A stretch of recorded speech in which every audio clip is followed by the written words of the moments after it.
Hold that spirit close. Hold it close and don't ever let it go. What is the spirit that you're holding today? I want to hear it. Call it out. Love, joy, acceptance, peace. Oh, wonderful, amazing, divine ideas, yes? Hold them close. Hold them dear. Hold them near. Hold them at every breath, with every heartbeat that you have. Hold it and do not let it go. It's important. The world as we know it today needs us to hold that spirit close more than ever.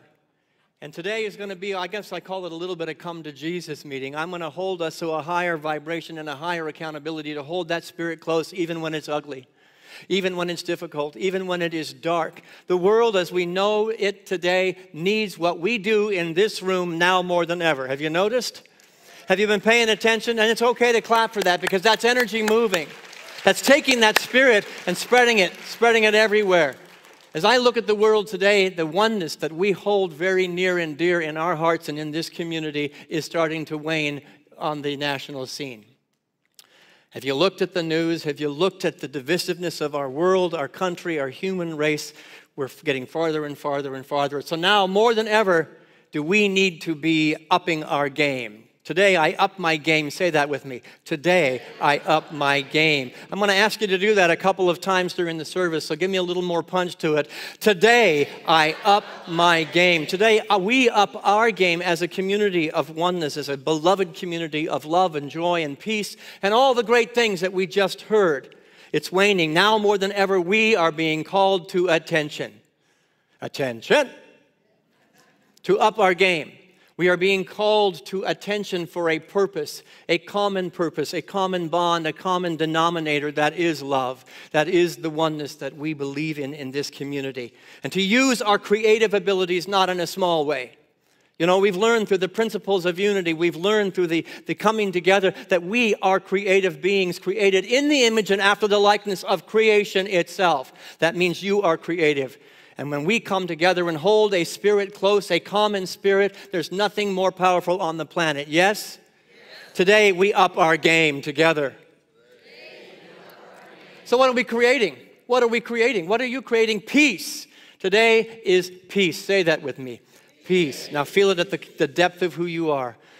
Peace. The still small voice of that one essence, that one power, and that presence is speaking peace. And so many in the unity movement pride ourselves on being the best kept secret. Peace. If peace is a secret in your world, then you need to up your game. We need to up our game. If the oneness that we espouse in this community is a secret, we need to up our game and to speak it whenever and wherever we have the opportunity. Yes? Peace for who? Call it out. Peace for who? Everybody. Peace for me, peace for you, peace for our election, peace for our nation, peace for our leaders, those running for office. No exceptions. We do not make exceptions to where we find the face of God. Peace for everyone. Say that with me.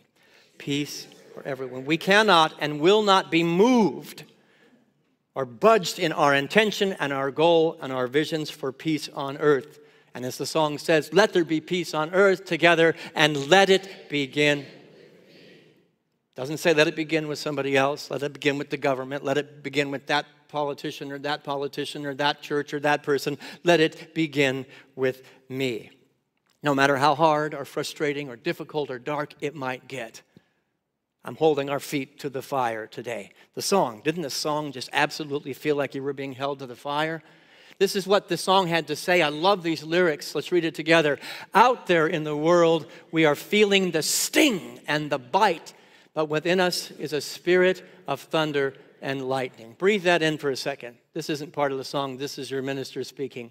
Read it together. That cannot and will not be hindered by anything except one thing. Don't change the slide yet. What is that one thing? What?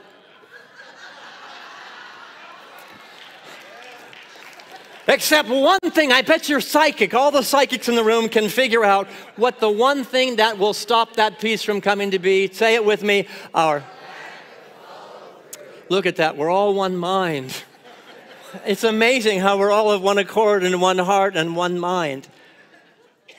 You know, when I played baseball, they taught me that if I wanted to be the best baseball player I could be, follow through. I was at the plate, and they said, you can swing at the bat, but if you don't follow through and use your whole body for the experience, you're not going to get the ball where you want to put it. Made sense. I played left field, out in left field. They said, you want to throw the guy out at home? If you throw the ball like this, you're not going to make it to the plate. You've got to follow through and put your whole body behind the exercise. Now, those who know me and have seen me run, they used to call me Steamboat and Plow Horse because I had to hit the ball very far into the left field in order to make it to first base and not get thrown out. But the coach said, don't drive for first base. Don't strive for first base, but follow through first base. Well, that feels like a beautiful spiritual analogy for where we are right now. Follow through. We are the stopping point, and we are the birthing point of peace on earth. Nobody else. We are responsible. And so many people quit because they get tired. It's too hard. It's too difficult. It's too dark. I'm saying we need to up our game. Today, we up our game. Together, today. To come to Jesus moment today. Because I'll be frank, I've heard conversations from this congregation. I've seen and involved myself in conversations from my mouth that are less than what we do here on Sunday morning. Out of fear, out of blindness, out of just needing to be right or needing to be angry. I need to up my game. And I need to, for the next 100 days, I'm calling us, hopefully beyond 100 days, but we're going to establish a habit, to establish a new routine, to hold ourselves our feet to the fire. Our spiritual truths must stand unwavering when it is dark and stormy, not just when the birds are singing. Otherwise, we are the Pollyanna religion they accuse us of being. You know, they say, oh, you go to that church, that's the feel-good church. Yeah, we are a feel-good church. What's the alternative? I don't want to go to a feel-bad church. The feel-good church is wonderful, and it's hard work. It's arduous work. It is important work, and it is necessary work. Our spiritual truths cannot just be in our hearts and our minds, in our speech and in our writing on Facebook when the sun is shining. If our faith only shines when it's pretty, we are a house built on sand. And what happens to a house built on sand? It gets washed away. And we're deceiving ourselves. If we cannot implement the truths that we know in this room out there in the world, then we're a house built on sand and we're on shaky ground, folks. So the time has come to up our game. 100 days, I'm asking us to enter a season of accountability. A deeper season of accountability. A deeper season of honesty with ourselves, with the world, with our friends, with our family. A deeper accountability of peace. Are you up to the challenge? Oh my gosh. I must be in the wrong church, excuse me. Are you up to the challenge of being the change that you want to see on the planet? We must be the change we want to see. We say it 100 times, but that change isn't going to happen in these seats. It's going to happen in these seats that then go out there and are spoken through these seats and through these hands and through the actions I take when it's dark and ugly and bitter and the world looks like it's falling apart. I get to be the center, the radiating center of peace in form. No matter how much I want to fight, no matter how much I want to argue, no matter how much I want to run. This election cycle that we are in right now must be a time of consistent commitment to oneness. Not when it's comfortable, not when it's easy. It must be a consistent commitment to oneness, to peace, and to being the example, even when we want to fight and run. One step at a time. We courageously face, as the song said, the monster. We have a bit of a monster before us. It's not too scary, and it's not hiding under the bed. It's on full display. And it's not a person. It's not a political party. The monster is the consciousness of the human race that says, look where we've come to.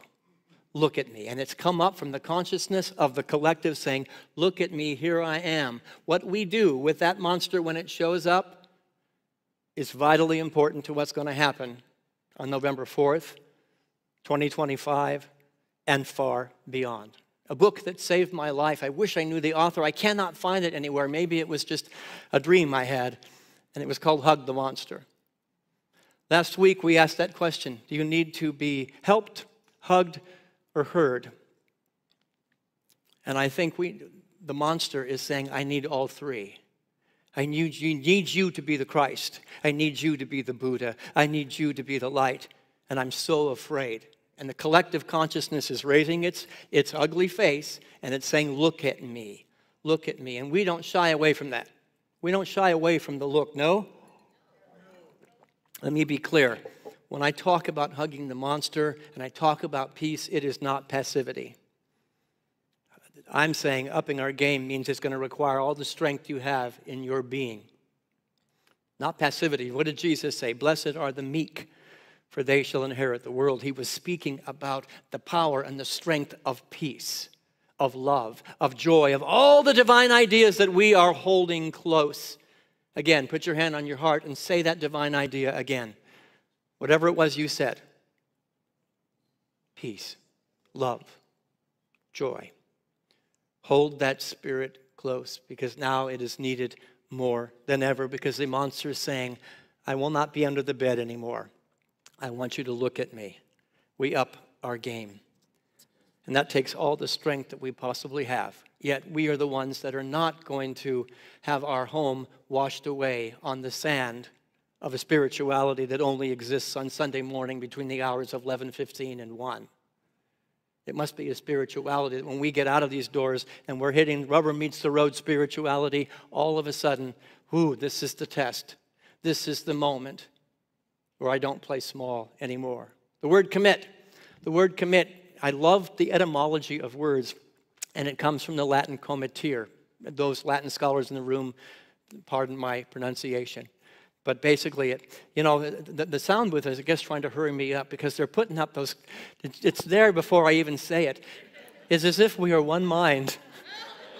It means to unite. It means to bring together. So when you think of the word commitment, which is sometimes a bad C-letter word, commitment, no, it means to bring together. And now unity is needed. Unity is all about uniting and bringing together. 24/7, 365. And the filmers absolutely were afraid that we would become what sometimes we resemble. A Sunday morning experience, a Sunday morning feel-good experience, love, peace, joy, and then we go to the grocery store and somebody says something that we find really objectionable. And the love, peace, and the joy get set aside. So many of us are about holding those people accountable. Those people. And those people accountable. I'm saying the time has come to hold ourselves accountable and to look and to think and to breathe before you write something on Facebook that is out of alignment with what we teach. Before you speak or think or say something to somebody else. Have you heard about those people? That is out of alignment with what unity is all about. This is the work of unity, to unite and to bring together. And unity is not here as a convenience. The filmers did not design unity as a convenience. And they were afraid it would just become a Sunday morning thing and then it would die Monday through Saturday. It was a way of life. Unity was designed as a way of life, 24/7, 365. Not as a comfort, but as a charge, as a commandment, and as a necessity. We simply cannot know oneness in here and not be willing to demonstrate it out there or on Facebook or on Instagram, or wherever we're writing the things. If we do that, we're basically deceiving ourselves. Let's all go home now. Breathe that in. We need to up our game together. We need to up. So what are the words that you're speaking into the field these days? What are the words that you're writing into the field these days? They're either uniting or tearing down. Plain and simple. And I only ask you to do that exercise because I'm holding myself accountable to that exercise. Choose wisely.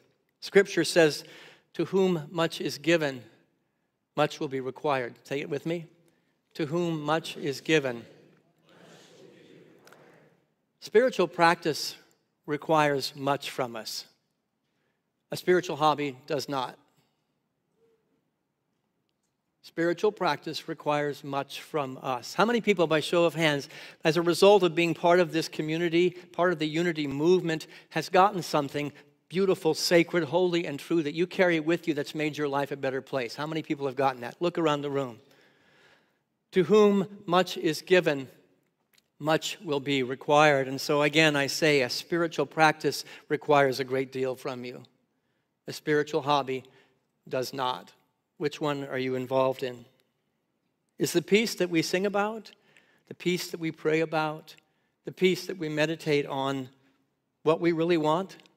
Is it really what we want, or does it fall at the wayside when we get tired? Or it requires too much of us? Or somebody says something we don't like, or does something we don't find attractive? Is the oneness that we call the truth of our eternal essential being, that dream of oneness, merely a passing fancy, an entertainment that falls apart when somebody says something we find offensive, or when we get bored?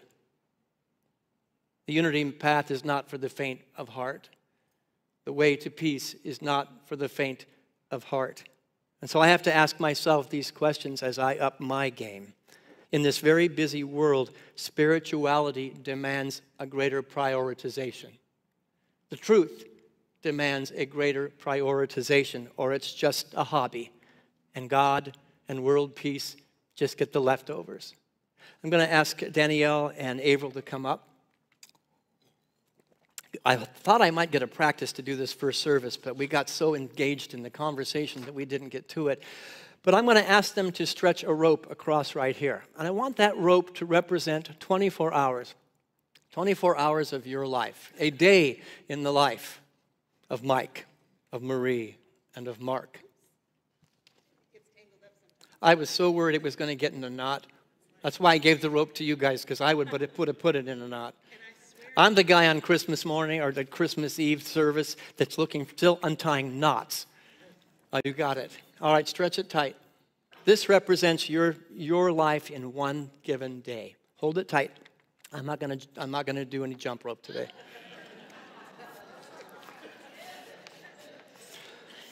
So, in 24 hours, how often do you sleep? How many hours a day do you sleep? I've heard 6. I've heard 8. 5? I'm going to give you 7. We'll split the difference between 6 and 8. 1, 2, 3, 4. Where are my red marks? 5, 6, 7. Here's 7. Okay. I'm going to cut this. Danielle, don't lean back. Okay. You can just put that on the ground because that's where that goes. You don't have to be neat. Just throw it on the ground. Here you go. How many of you work? We all work. 8 hours a day. Yeah, these days it's become 10 hours a day, 12-hour days.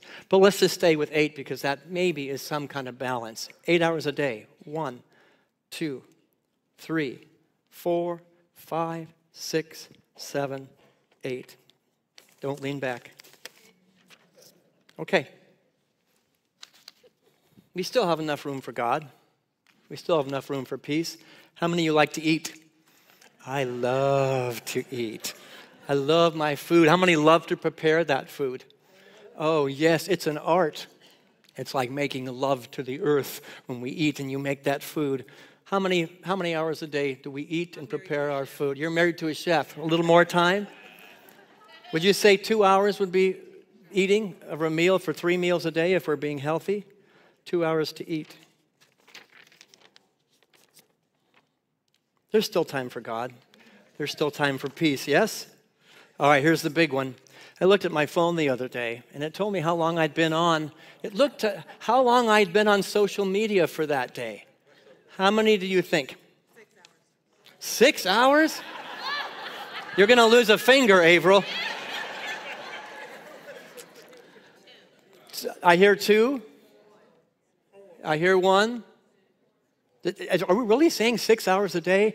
You know, the first step to healing is admitting there's a problem. I'm going to go an hour and a half. Oh, that's very conservative. Mine was more than that, but I want to be fair because there are some people that don't get on there. There we go. Okay, but there's more.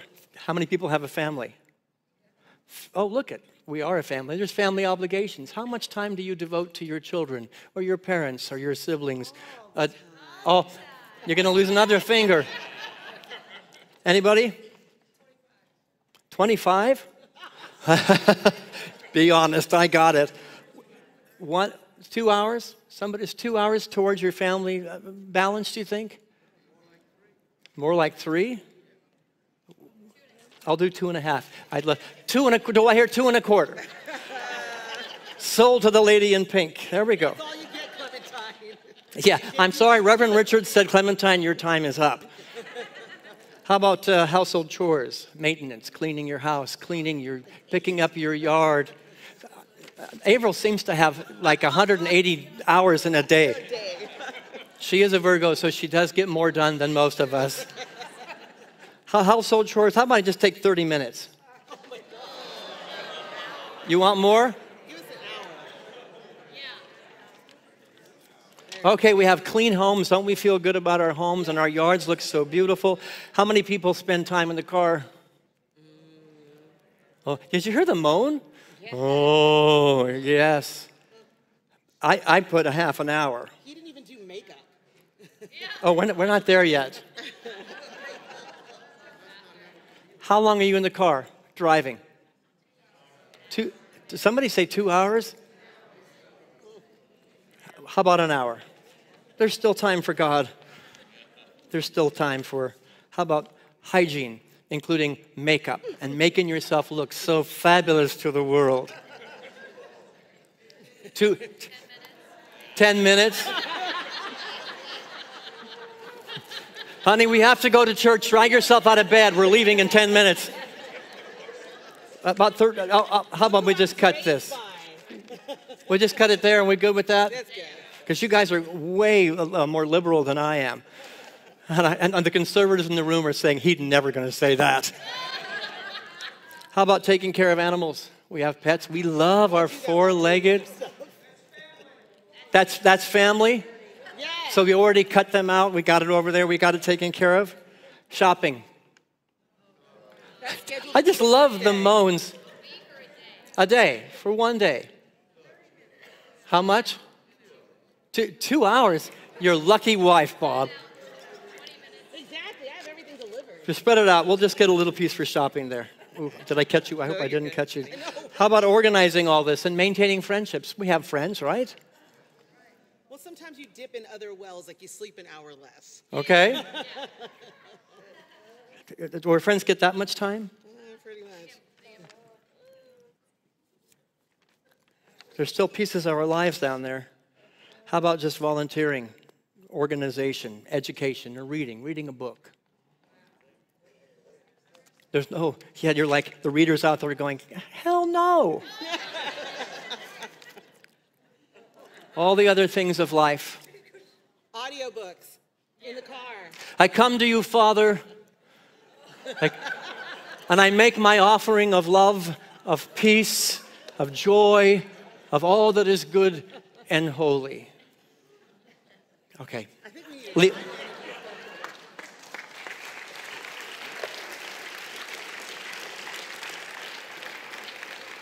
No, leave it. Leave the mess. I have 5 minutes left over to clean that mess up after the service. Let me make my point. Peace on earth, peace for humanity, peace for this election process. It cannot be squeezed into the cracks of our lives. We have to up our game with the prioritization. The practice that we're going to be introducing here in just a few moments is going to require us to prioritize and to find some way to carve out time more than a little thread for peace on earth. This isn't going to cut it, folks. And maybe it's going to be integrated. Maybe the practice can't be integrated because we want it to be conscious. But maybe we can drive the car, be with our family and friends, and hold the practice of peace. And talk about the practice of peace and become very conscious. Peace on earth will not come about without a commitment of time, without a conviction of purpose, and a consistency of implementation.